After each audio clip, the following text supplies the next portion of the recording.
नमस्कार. बृहन्मुंबई महानगरपालिका शिक्षण विभाग अंतर्गत व्हर्च्युअल क्लासमध्ये तुम्हा विद्यार्थ्यांचे हार्दिक स्वागत. मी प्राची लुडवे आज तुम्हाला इयत्ता 10वी विज्ञान व तंत्रज्ञान मधील एक महत्त्वाचा पाठ शिकवणार आहे. चला तर पाठाला सुरुवात करूया. नमस्कार, मी प्राची लुडवे तुमची व्हर्च्युअल टीचर. आज तुम्हाला शिकवणार आहे विज्ञान व तंत्रज्ञान भाग 1 मधील एक महत्त्वाचा पाठ कार्बनी संयुगे, कार्बन कंपाउंड्स या पाठाचा पुढील भाग. मागील भागात आपण काही घटक पाहिले, थोडी उजळणी करूया. मागील भागात आपण होमोलोगस सिरीज म्हणजे काय ते पाहिलं. होमोलोगस सिरीज म्हणजे समजातीय श्रेणी म्हणजे काय, तर क्रमाक्रमाने वाढत जाणारी लांब असणारी कार्बन शृंखला आणि तिच्यामध्ये एखादा हायड्रोजनच्या जागी क्रियात्मक गट जोडल्यामुळे जी संयुगांची जी श्रेणी तयार होते तिला म्हणतात समजातीय श्रेणी. कळलं का? आणि क्रियात्मक गट आपण त्याच्या आधी शिकलो आहोत आधीच्या भागात. मग क्रियात्मक गट कोणता आहे त्याप्रमाणे वेगवेगळ्या समजातीय श्रेणी तयार होतात. उदाहरणार्थ अल्कोहोल श्रेणी, अल्डिहाइड श्रेणी. आता ही बघा, ही एक अल्कोहोल श्रेणी मी तुम्हाला दाखवली आहे की ज्यामध्ये मिथेन, इथेन यांचा एक हायड्रोजन रिप्लेस करून प्रत्येक ठिकाणी OH टाकलं आहे बघा, डॅश OH. आणि ही त्यांची नावं आहेत IUPAC सिस्टममध्ये.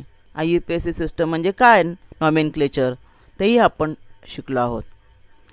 संयुगांची नामकरण पद्धत पहिलं आपण पाहिलं सामान्य नामकरण पद्धत. मग सामान्य नामकरण पद्धतीमध्ये काय झालं, काही मूलद्रव्य काही कार्बनी संयुगांचीच नावं म्हणजे देता आली शास्त्रज्ञांना.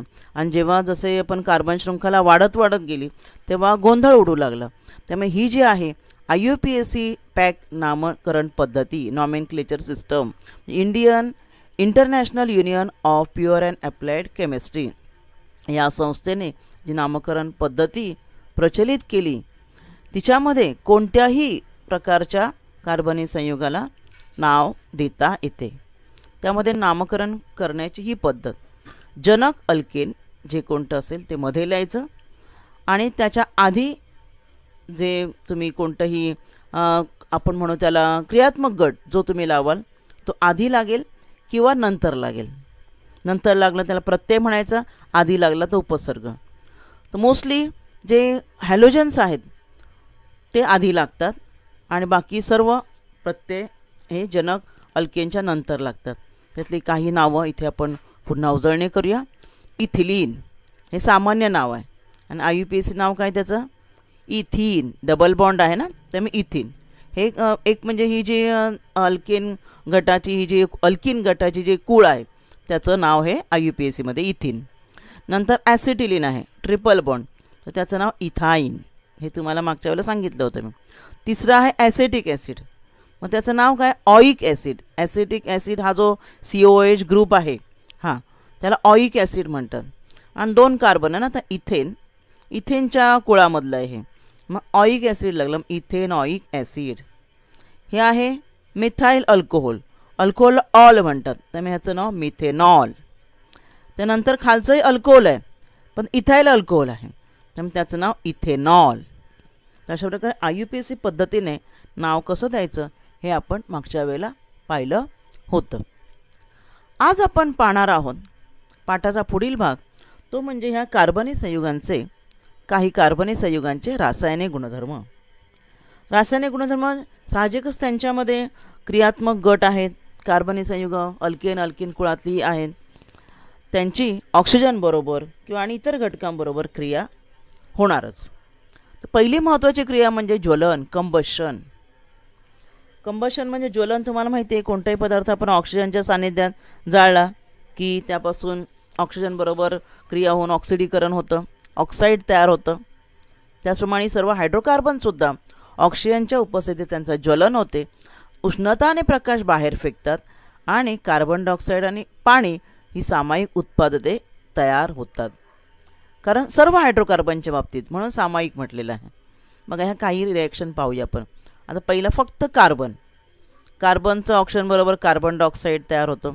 कार्बन आपण कोळसा जाळतो की नाही, तेव्हा उष्णता आणि प्रकाश पण मिळते. उष्णतेमुळे आपण चुलीमध्ये तो कोळसा वापरतो, उष्णता देतो त्यामुळे, म्हणून त्याला आपण इंधन म्हणतो कार्बनला.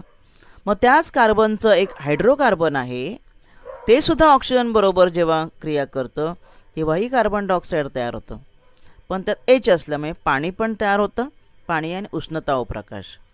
दुसरं इथेनॉल आहे, इथेनॉइक ॲसिड, तेही ऑक्सिजन बरोबर क्रिया करतं, तिथेही कार्बन डायऑक्साईड, पाणी आणि उष्णता प्रकाश. म्हणजे ही सामायिक उत्पादितं आहेत. कोणतंही हायड्रोकार्बन जेव्हा क्रिया करतं तेव्हा उष्णता ऑक्सिजन बरोबर क्रिया करतं, तेव्हा उष्णता, प्रकाश आणि कार्बन डायऑक्साईड व पाणी ही उत्पादिते तयार होतात. इथेनॉल हे संपृक्त कार्बनी संयुग आहे, बरोबर. आता इथेनॉल हे संपृक्त कार्बनी संयुग आहे, हायड्रोकार्बन आहे, बरोबर. परंतु एक नॅफ्थलीन म्हणून हे एक संयुग आहे. नॅफ्थलीनमध्ये किती बघा, किती कार्बन आहेत पाहूया आपण. 1 2 3 4 5 6 हे 7 8 9 10 कार्बन आहेत. त्या कार्बनच्या मानाने हायड्रोजन कमी असणार. तर नॅफ्थलीनचा काय गुणधर्म आहे आणि संपृक्त तुमचा जो गॅस असतो, आपण संपृक्तच्या बोलण्याच्या आपण आधी गॅसबद्दल बोलूया. आपला जो घरगुती गॅस असतो तो गॅस पेटवला निळी ज्योत दिसते, बरोबर ना. मग आपला जो घरगुती गॅस आहे तो प्रोपेन आणि ब्युटेन यांचा संयोग आहे, म्हणजे संपृक्त कार्बन आहे, संतृप्त, बरोबर ना. मग सॅच्युरेटेड कार्बनी संयुग आहे. आणि त्यामुळे सॅच्युरेटेड कार्बनी संयुग बहुधा निळी ज्योतच देतात पूर्णपणे ऑक्सिजन बरोबर जळल्यावर. कळलं की नाही, निळी ज्योत असते बघा. आपण गॅसची बघा पिवळी ज्योत आली तर आपण म्हणतो काहीतरी बिघडलं आहे. मग काहीतरी बिघडलं आहे म्हणजे त्याला ऑक्सिजन मिळणारी जे होल असतात, बरोबर ना, म्हणजे ऑक्सिजन पूर्ण ऑक्सिजन देणार आहे, ते होल समजा बुजली असतील तर पूर्ण ऑक्सिजन मिळालं नाही तर पिवळी ज्योत दिसते. आणि पिवळी ज्योत दिसली की काजळी येते बघा. म्हणजे असंतृप्त जे हायड्रोकार्बन आहेत, कार्बनी संयुगे, ते पिवळ्या ज्योतीने जळतात आणि काळा धूर सोडतात आणि त्याच्यामुळे काजळी, भांड्यांना काजळी जमा होते बघा भांड्यांवर. तर नॅफ्थलीन हे त्या प्रकारचं आहे. पण इथेनॉल वगैरे जे संतृप्त कार्बन आहेत, कार्बनी संयुग आहेत, ती मात्र निळ्या ज्योतीने जळतात आणि काही काजळी निर्माण होत नाही. गॅसवर बघा ना, तुम्ही भांडी ठेवता गॅसवर, काजळी निर्माण होते का? नाही ना. पण कधी पिवळी ज्योत जर निर्माण झाली तरच काजळी निर्माण होते, बरोबर ना. म्हणजे रेणुसूत्रांची तुलना केली आपण. इथे 2 रेणुसूत्र दाखवले आहेत बघा. हे इथेनॉलचं दाखवलं आहे आणि हे कोणाचं दाखवलं आहे, नॅफ्थलीनचं दाखवलं आहे. तर दोघांमध्ये बघा, कोणामध्ये संतृप्तमध्ये जेवढे कार्बन आहेत त्यापेक्षा असंतृप्तमध्ये कार्बन जास्त आहेत. हे वलयाकार रचना आहे. वलयाकार रचनेमध्ये टोकं जी आहेत ती काय दाखवतात, कार्बन दाखवतात. आणि डबल बॉन्ड त्यांच्यामध्ये आले म्हणजे असंतृप्त आहे आणि कार्बन जास्त आहेत आणि हायड्रोजन कमी आहेत. कारण तुम्ही प्रत्येक कार्बनच्या इथे जर मोजलं, तुम्हाला माहिती आहे प्रत्येक कार्बनच्या 4 व्हॅलेन्सी पाहिजेत. मग डबल बॉन्डमुळे काय होतं, तेवढा हायड्रोजन कमी होतो ना. त्यामुळे नॅफ्थलीनमध्ये इथेनॉलच्या तुलनेने कार्बन रेणू जास्त आहेत. तेव्हा जेव्हा हे जळतं नॅफ्थलीन किंवा कोणतंही असंतृप्त हायड्रोकार्बन, तेव्हा काय होतं, त्या दरम्यान न जळलेले कार्बन कणसुद्धा तयार होतात, एक्स्ट्राचे आहेत ते. आणि ज्योतीमध्ये असताना हे तापलेले कार्बन कण काय करतात, पिवळी ज्योत देतात, बरोबर ना. अशा प्रकारे बघा, नॅफ्थलीन जे असंतृप्त हायड्रोकार्बन आहे ते पिवळ्या ज्योतीने जळतं. नॅफ्थलीन बॉल्स माहिती आहेत ना आपल्याला, आपण डांबर गोळ्या ज्या म्हणतो की नाही, कपड्यामध्ये वगैरे ठेवतो डांगर गोळ्या, त्या म्हणजेच नॅफ्थलीन आहे. आणि जो आपला घरगुती लिक्विड पेट्रोलियम गॅस जो आहे LPG, तो संतृप्त हायड्रोकार्बनने बनलेला आहे बघा. प्रोपेन आणि ब्युटेनचं मिश्रण असतं आणि त्याची अशी निळी ज्योत मिळते पहा. कळलं ना. याची पिवळी ज्योत मिळायला लागले की समजायचं त्याला ऑक्सिजन देणारे होल बुजले आहेत आणि ते आपण काय करून घेतले पाहिजेत, दुरुस्त करून घेतले पाहिजेत. पहा, या चित्रामध्ये मी दाखवलं आहे इथे की ज्वलन जेव्हा होतं बघा, ही पिवळी ज्योत म्हणजे अशा प्रकारे. हा एक बन्सेन बर्नर म्हणतात ह्याला, जो प्रयोगशाळेमध्ये वापरतात. ह्या बर्नरमध्ये सुद्धा LPG वापरतात आणि त्यामुळे निळी ज्योत कशी मिळते बघा, जशी आपल्या गॅससारखी. कळलं. आणि मग ही ह्यालासुद्धा पूर्ण कार्बन केव्हा मिळणार, इथे ना एक हे असतं राऊंड फिरवायचं बघा. या ठिकाणी व्यक्ती फिरवत आहे. हा जो राऊंड एक म्हणजे रिंग असते, ती रिंग जी आहे ती बघा इथे तुम्हाला गोल दिसत आहे, म्हणजे ह्याला ऑक्सिजन पूर्ण मिळते. ही रिंग फिरवली आणि तो होल बंद केला तर त्याला ऑक्सिजन कमी मिळणार आणि मग अशी पिवळी ज्योत दिसेल. कळलं की नाही, पिवळी ज्योत दिसेल. आणि जर तो होल ओपन असेल तर निळी ज्योत दिसते. म्हणजे बर्नरवर जर काजळी जमा झाली किंवा आपल्या शेगडीवर सुद्धा की समजायचं त्या आगम मार्ग म्हणजे या ठिकाणी ऑक्सिजन येण्याचं मार्ग आहेत ते बुजले आहेत आणि त्यामुळे इंधन फुकट जातं आणि ते अशा वेळेला बर्नरचे ह्या किंवा शेगडीचे हवेसाठी असलेले आगम मार्ग साफ करून घेणं आवश्यक आहे. पुढचा आपण गुणधर्म पाहणं ऑक्सिडीकरण. बघा ज्वलनमध्ये सुद्धा ऑक्सिजनची क्रिया होते. आत्ताच बघितलं आपण कार्बनी संयुगांचं ऑक्सिजनची क्रिया होते. तसंच ऑक्सिडीकरण सुद्धा तेच आहे. कार्बनी संयुगे हवेमध्ये आपण पेटवली म्हणजे प्रज्वलित केली तर त्यांचा ऑक्सिजन बरोबर संयोग होतो आणि ते जळू लागतात, हे आता आपण पाहिलं. आणि मग ह्या ज्वलन क्रियेमध्ये कार्बनी संयुगामधील काय होतं, रासायनिक बंध तुटून कार्बन डायऑक्साईड आणि पाणी मिळतं आणि उष्णता प्रकाश हे पाहिलं आपण. म्हणजेच काय, ज्वलन क्रियेमध्ये कार्बनी संयुगांचं पूर्णपणे ऑक्सिडीकरण होते, आता आपण पाहिलं. तर काही कार्बनी संयुग अशी आहेत की ऑक्सिजनचा स्रोत म्हणून काही रासायनिक पदार्थ वापरले गेले. तुम्हाला कॅटलिस्ट शब्द माहिती असेल, उत्प्रेरक. त्याप्रमाणे ऑक्सिडक असतात. ऑक्सिडक म्हणजे काय, जे पदार्थ दुसऱ्या पदार्थांना ऑक्सिजन देतात ऑक्सिडीकरण क्रिया करण्यासाठी. कळलं की नाही, म्हणजे ऑक्सिजन बरोबर जाळणे हे सुद्धा ऑक्सिडीकरणच आहे. पण ऑक्सिजन देणारे पदार्थही असतात त्यांना ऑक्सिडीकारक किंवा ऑक्सिडक म्हणतात. उदाहरणार्थ पोटॅशियम परमॅंगनेट, पोटॅशियम डायक्रोमेट हे नेहमीच्या वापरातील काही ऑक्सिडक आहेत आणि ह्यांचा का ऑक्सिडकाचा परिणाम कोणावर होतो, ह्या कार्बनी संयुगामध्ये जो क्रियात्मक गट असतो ना, OH असेल किंवा कोणताही असेल त्याच्यावर परिणाम होतो.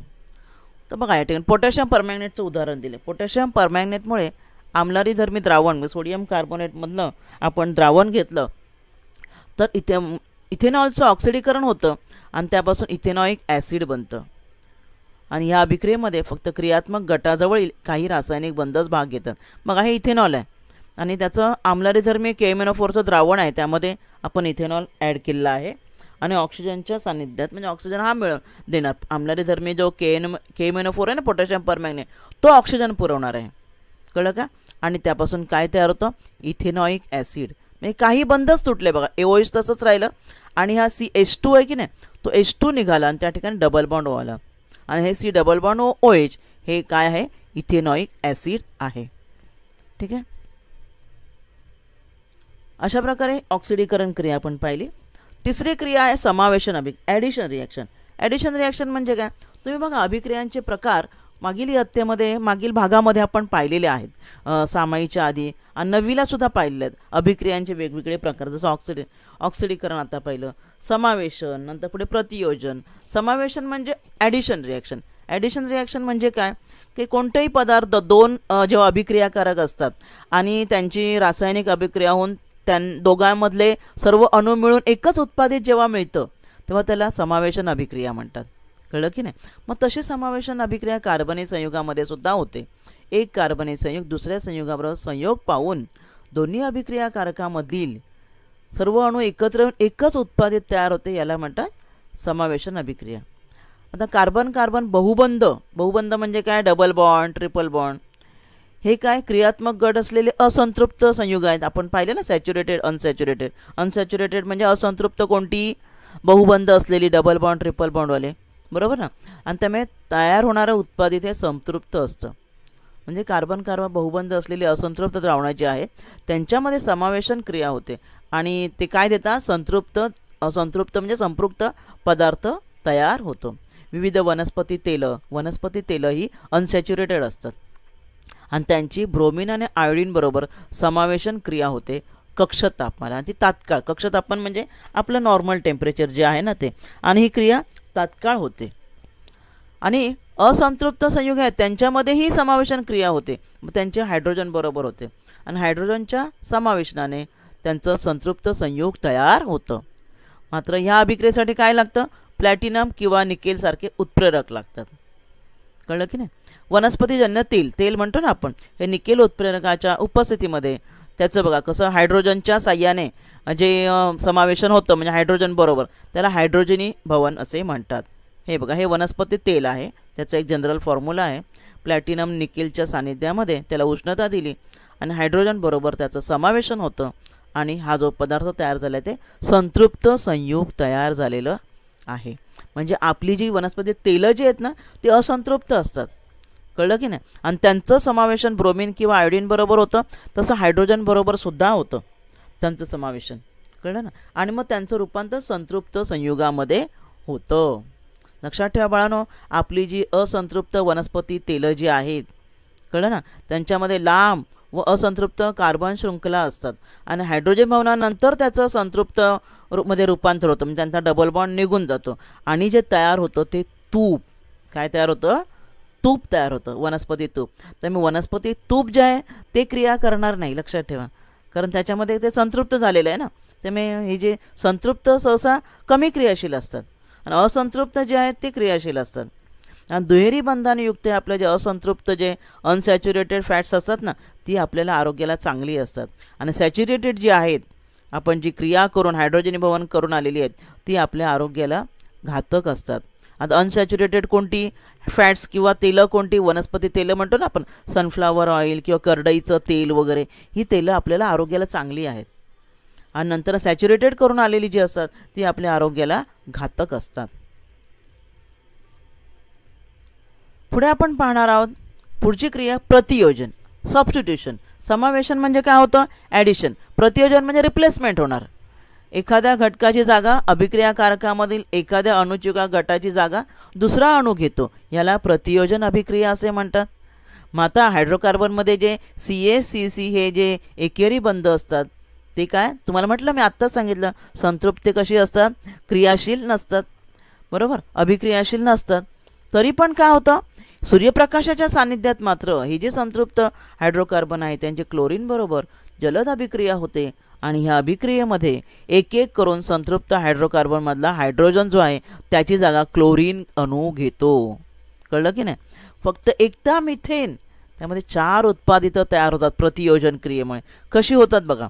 पहिला CH4 सूर्यप्रकाशामध्ये क्लोरीन ॲड हे केलेलं आहे त्याच्याबरोबर आणि रिप्लेसमेंट होते बघा. आता ॲड नाही, रिप्लेसमेंट. मग एक हायड्रोजन काढून एक Cl ॲड झाला बघा, CH3.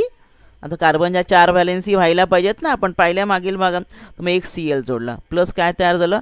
Hydrochloric acid. तरी अजून 3 हायड्रोजन आहेत, परत क्लोरीन ॲड होऊ शकतो. अजून एक हायड्रोजन कमी झाला, CH2Cl2.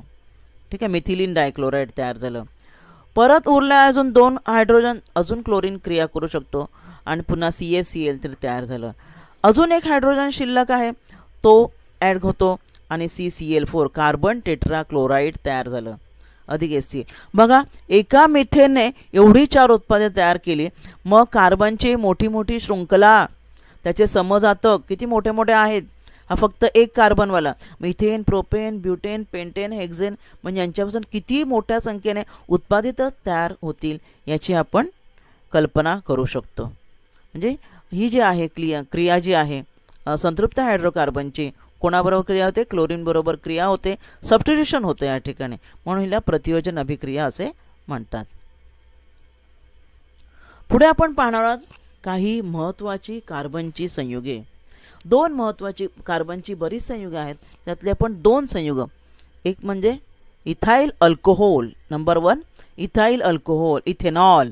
मग काय ते CH3 बरोबर ना, CH3 त्यातलं एक हायड्रोजन काढून OH लागलं. त्याचं जे नाव आहे कोणतं? इथाइल अल्कोहोल, इथेनॉल, हे त्याचं IUPAC नाव आहे आणि सामान्य नाव आहे इथाइल अल्कोहोल. याची आपण पहिली माहिती घेणार आहोत, नंतर मग इथेनॉइक ॲसिडची. मग हे जे तुम्हाला जे फिरतं जे रचनासूत्र दिसतंय ना, त्यामध्ये तुम्ही नीट पाहिलं तर तुम्हाला दिसेल हा काळा जो कार्बन आहे त्याला हे व्हाईट 3 हायड्रोजन जोडलेत. दुसऱ्या ह्या काळ्या कार्बनला 2 हायड्रोजन जोडलेत बघा, CH2.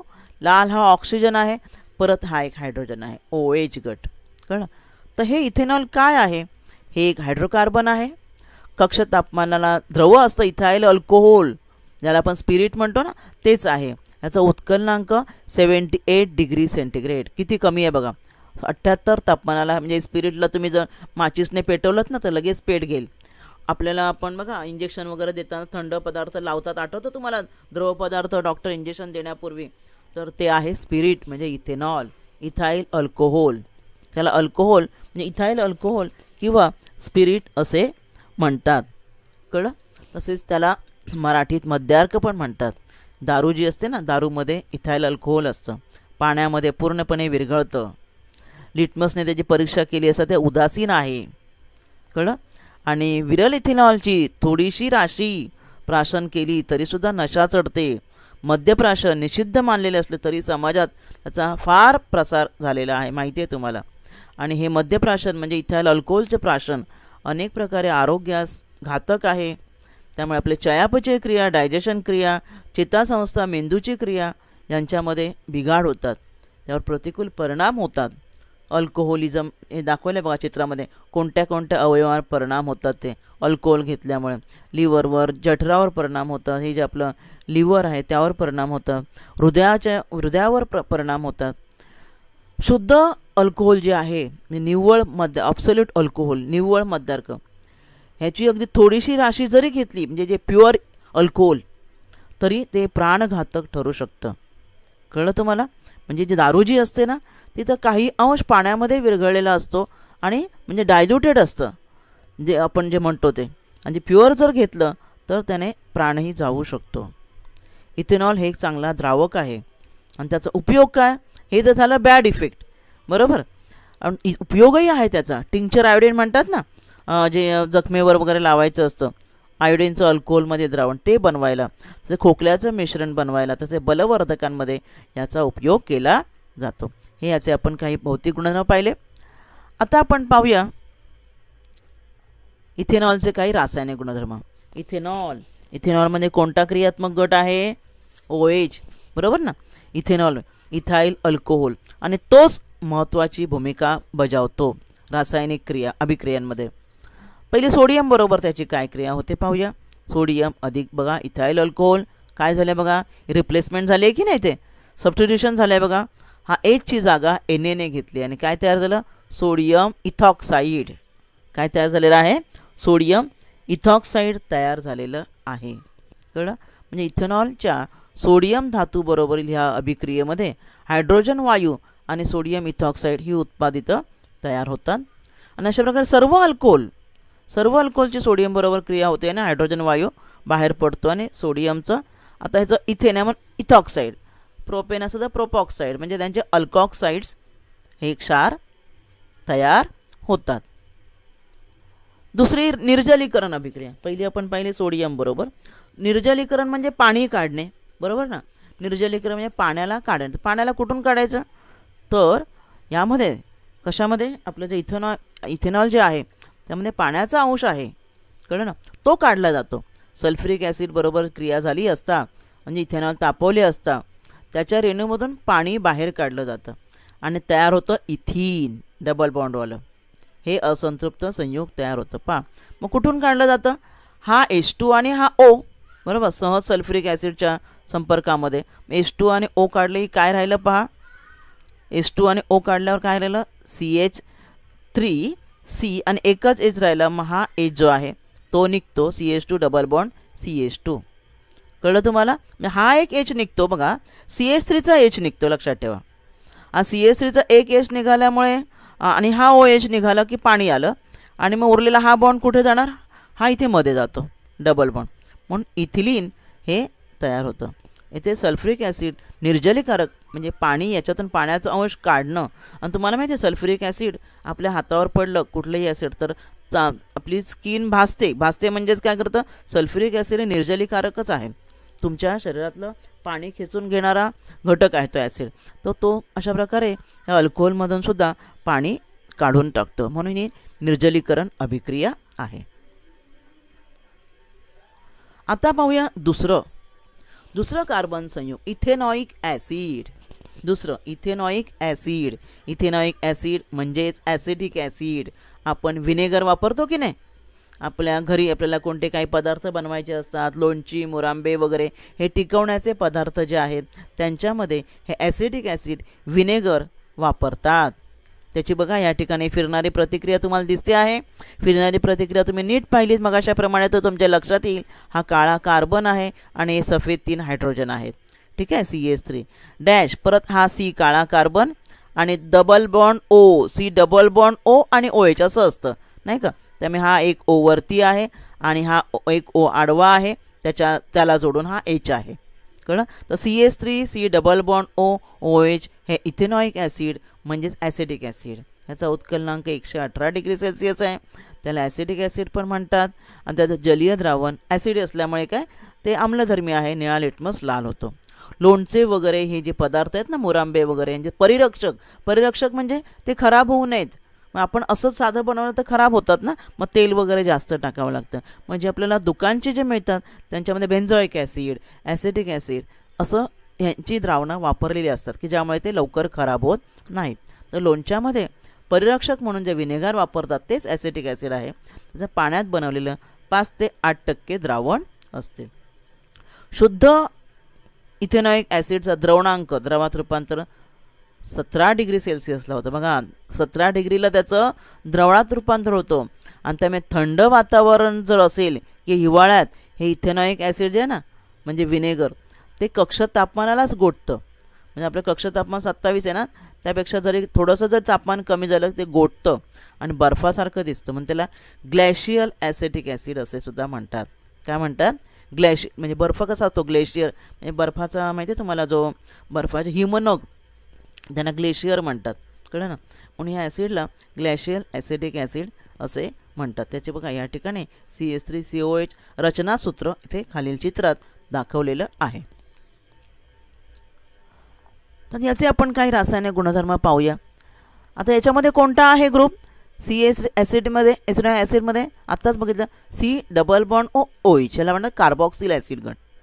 आणि हा जो गट आहे तो क्रियात्मक गट रासायनिक गुणधर्मामध्ये मुख्यत्वे कार्य करतो. जसं मगाशी इथेनॉलमध्ये क्रियात्मक गट OH होता, त्याचं रिप्लेसमेंट होत होतं, तसं या ठिकाणी हा कार्बॉक्सिल गट रासायनिक अभिक्रियेमध्ये भाग घेतो. आता पहिले आम्लारी बरोबर काय क्रिया आहे बघूया. आम्लारी बरोबर 2 क्रिया. पहिली तीव्र आम्लारी बरोबर क्रिया. तीव्र आम्लारी म्हणजे काय? स्ट्रॉंग बेसिस NaOH KOH यांच्याबरोबर क्रिया. तर स्ट्रॉंग बेस सोडियम हायड्रॉक्साईड आणि KOH आहे. तर ह्या तीव्र आम्लारी बरोबर उदासीनीकरण होतं. हे ॲसिड आहे ना, हे त्यामुळे ॲसिड अधिक बेस काय होतं तुम्हाला माहिती आहे ना, उदासीनीकरण क्रिया. काय? आम्ल अधिक आम्लारी बरोबर क्षार आणि पाणी. त्यामुळे इथेनॉइक ॲसिडची NaOH बरोबर क्रिया होऊन काय होणार? क्षार काय होणार? CH3CO हा H आहे तो रिप्लेस होतो Na आणि हा H आणि OH म्हणून पाणी तयार होतं. त्यामुळे ह्याला म्हणतात सोडियम इथेनॉएट किंवा सोडियम ॲसिटेट. इथेनॉएट म्हणजे इथेन आहे ना, इथेनॉइक ॲसिड, त्याचं मी IUPAC नाव सांगितलं, सोडियम इथेनॉएट हे नाव पण आहे किंवा सोडियम ॲसिटेट असंही म्हणतात. हा क्षार तयार होतो. आता ही झाली तीव्र आम्लारी बरोबर. आता कार्बोनेट आणि बायकार्बोनेट, सोडियम कार्बोनेट आणि सोडियम बायकार्बोनेट हे कसे सौम्य आम्लारी आहेत, कळलं की नाही. त्यांच्याबरोबर काय क्रिया होते त्या ठिकाणी रिॲक्शन दाखवले बघा. काय की एका परीक्षा नळीमध्ये सोडियम कार्बोनेट घ्या, धुण्याचा सोडा, कळलं, आणि ही जी परीक्षा नळीला बूच लावायचं आहे, स्टँडला अडकवायचं आणि थिसल फनेल असतं ना, नरसळ्याच्या सहाय्याने वरून तुम्ही ॲसिडिक ॲसिड होता. फसफसणारा वायू निघतो. आता बंद असल्यामुळे काय होणार? तो वायू या वायुवाहक नळीतून इथे या परीक्षा नळीमध्ये जिच्यामध्ये ताजी चुन्याची निवळी आहे तिच्यामध्ये तो वायू पास करा. जेव्हा वायू ह्या निवळीमध्ये जाईल तेव्हा ती चुन्याची निवळी काय होते? पांढरी होते. याचा अर्थ तो कोणता वायू बाहेर पडला? फसफसणारा वायू, कार्बन डायऑक्साईड. कळलं की नाही. म्हणजे सोडियम कार्बोनेट बरोबर तेव्हा त्याची क्रिया होते तेव्हा सोडियम इथेनॉएट, जो मग असाच पदार्थ सोडियम इथेनॉएट तयारच होतं, हा क्षार. आणि पाणी तर येतच, शिवाय कार्बन डायऑक्साईड, कारण हे दोन्ही कार्बोनेट आहेत ना, ज्यांच्याबरोबर त्याची क्रिया होत आहे. कार्बोनेट आणि बायकार्बोनेट जे स्वतःच कार्बन डायऑक्साईडने संयुक्त अशी संयुग आहेत. त्यामुळे कार्बन डायऑक्साईड बाहेर पडतो आणि काय होतं? कार्बन डायऑक्साईडची परीक्षा कशी करायची? चुन्याच्या निवळीने तुम्हाला माहीत आहे. चुन्याच्या निवळीमुळे कार्बन डायऑक्साईड जेव्हा पास केलं, आपण पण फुंकर मारली तर ती पांढरी होते, दुधाळ बनते. ही कार्बन डायऑक्साईड ओळखण्याची ही एक काय टेस्टच आहे, कळलं. आणि इव्हन आपण साधंसुद्धा आपल्या घरी कॅल्शियम कार्बोनेट किंवा सोडियम कार्बोनेट घरी धुण्याचा सोडा असतो, तुम्ही त्याच्यावर लिंबू पिळलं की तुमच्या घरी जर ॲसिड असेल तर टाकून बघा, फसफसणारा वायू निघेल आणि तो वायू कार्बन डायऑक्साईड असतो. आता हे झालं सोडियम कार्बोनेट ना, हा बायकार्बोनेट म्हणजे खाण्याचा सोडा आपला असतो ना घरी, पापडामध्ये वगैरे आपण घालतो किंवा भजीमध्ये घालतो, त्याच्यातही बायकार्बोनेट म्हणजे एक सोडियम कमी आणि H आलं आहे, त्याच्यातही तेच होणार आहे, सोडियम इथेनॉएट आणि पाणी आणि कार्बन डायऑक्साईड. म्हणजे तीव्र आम्लारी बरोबर त्याचा सोडियम इथेनॉएट आणि पाणी तयार होतं आणि कार्बोनेट बरोबर कार्बन डायऑक्साईड वायू बाहेर पडतो. ही झाली एक आम्लारी बरोबर अभिक्रिया. दुसरी इथेनॉइक ॲसिडची इस्टरीभवन क्रिया. इस्टरीभवन म्हणजे काय? तर हे जे कार्बोक्सिलिक ॲसिड व अल्कोहोल यांच्यातील अभिक्रियेने इस्टर हा क्रियात्मक गट असलेले पदार्थ तयार होतात. हे तुमचं जे ॲसिड आहे त्याची जेव्हा अल्कोहोलबरोबर क्रिया होते, ॲसिड उत्प्रेरकाच्या उपस्थितीमध्ये इथेनॉइक ॲसिड, बघा ॲसिड हे उत्प्रेरक, इथेनॉइक ॲसिडची इथेनॉलबरोबर क्रिया होते आणि त्यावेळेला जो इथिल इथॅनोएट पदार्थ तयार होतो त्याला इस्टर म्हणतात. इस्टर हा सुद्धा एक फंक्शनल ग्रुप आहे. मग कशी क्रिया होते त्याचं या ठिकाणी चित्र दाखवलं आहे पहा. ह्या प्रयोगामध्ये काय करायचं आहे, इथेनॉइक ॲसिड आणि इथेनॉल आणि सल्फ्युरिक ॲसिडचे काही थेंब असे परीक्षणनळीमध्ये घेऊन डायरेक्ट गरम केलेलं नाही आहे, कारण हे दोन्ही पदार्थ कसे आहेत बघा. इथेनॉल जे आहे आपलं, इथेनॉलचं तर किती आहे बघा 78 बघितलं, म्हणजे एवढा कमी उत्कलनांक आहे बरोबर ना. आणि त्यामुळे आपण तो लगेच डायरेक्ट गरम केलं तर पेट घेईल. कुठले हे दोन्ही ॲसिड डायरेक्ट गरम केलं तर पेट घेतील, म्हणून पाण्यामध्ये ठेवली आहे परीक्षणनळ्या बघा. आणि परीक्षणे पाण्यामध्ये ठेवून पाण्यातून त्याला जेव्हा उष्णता मिळेल तेव्हा ते इस्टर तयार होणार आहे. कळलं. आणि मग इस्टर जे तुम्ही ह्या परीक्षा करू शकता, तुम्ही चेक करू शकता इस्टर जे आहे ते ह्यामध्ये इस्टर जे तयार होतं त्याची बघा ही अभिक्रिया आहे. काय दिलं आहे बघा, इथेनॉइक ॲसिड आणि इथेनॉल उत्प्रेरक, ॲसिड उत्प्रेरक आहे, इथाइल इथानोएट त्याला इस्टर म्हणतात. इस्टर ग्रुप कसा असतो माहिती आहे का, सी डबल बॉन्ड ओ आणि बाजूला ओ, इथे एकत्र दाखवलं आहे COO, हा ग्रुप इस्टर ग्रुप आहे आणि पाणी तयार होतं. इस्टर काय आहे, हे गोड वासाचा पदार्थ आहे आणि बऱ्याचशा फळांना आपला जो स्वाद येतो की नाही तो त्यामध्ये असलेल्या फळामध्ये असलेल्या विशिष्ट प्रकारच्या इस्टरमुळे असतो. सुवासिक द्रव्य किंवा स्वाददायी पदार्थ जे असतं ना, सेंट वगैरे, यांच्यामध्ये इस्टरचा वापर करतात. आणि पुन्हा सोडियम हायड्रॉक्साईड ह्या अल्कलीबरोबर जर क्रिया केली ना तर पुन्हा इस्टरपासून जे अल्कोहोल आहे ना, जे आपलं इथेनॉल, ते पुन्हा मिळतं सोडियम क्षाराच्या रूपामध्ये. आणि त्यामुळे साबण बनवण्यासाठी ह्या प्रक्रियेचा उपयोग करतात. साबणीकरण अभिक्रिया जी आहे ती करण्यासाठी ह्या इस्टरपासून इस्टरची पुन्हा कशाबरोबर NaOH बरोबर क्रिया करून आपल्याला पुन्हा अल्कोहोल मिळतं. अशा प्रकारे इथे आपण ह्या भागामध्ये, आजच्या भागामध्ये कार्बनी संयुगांचे रासायनिक व भौतिक गुणधर्म पाहिलेले आहेत. या भागात आज आपण या भागात इथेच थांबूया. माझा व्हिडिओ आवडला असेल तर लाईक करा, शेअर करा आणि असे अनेक एज्युकेशनल व्हिडिओ पाहण्यासाठी MCGL व्हर्च्युअलच्या चॅनेलला सबस्क्राईब करा. धन्यवाद. बेल आयकॉन क्लिक करा, ज्यामुळे नवीन व्हिडिओचे तुम्हाला नोटिफिकेशन्स मिळतील.